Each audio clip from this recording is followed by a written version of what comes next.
পাহাড়ের স্নেহছায় গড়ে ওঠা জনপদ বান্দরবান অফুরন্ত প্রাকৃতিক সৌন্দর্য আর স্থানীয় জাতিগোষ্ঠীদের অকৃত্রিম জীবনাচরণ এখানে বুনে চলছে অনিবার্য আকর্ষণের সুতো। তাই সুতোর টানে নানা প্রান্ত থেকে ভিড় করেন ভ্রমণ পিপাসুরা।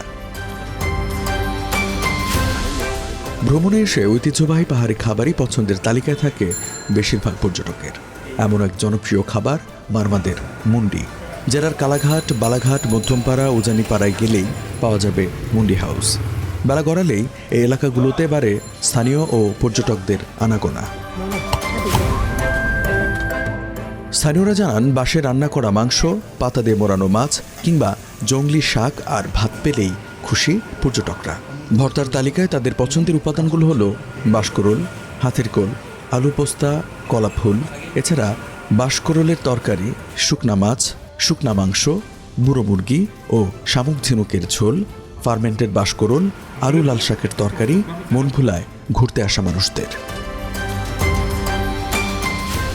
বিক্রেতারা বলছেন, স্থানীয় খাবারগুলো এতই জনপ্রিয়তা পেয়েছে সেগুলো মুখে মুখে ফিরছে পর্যটকদের।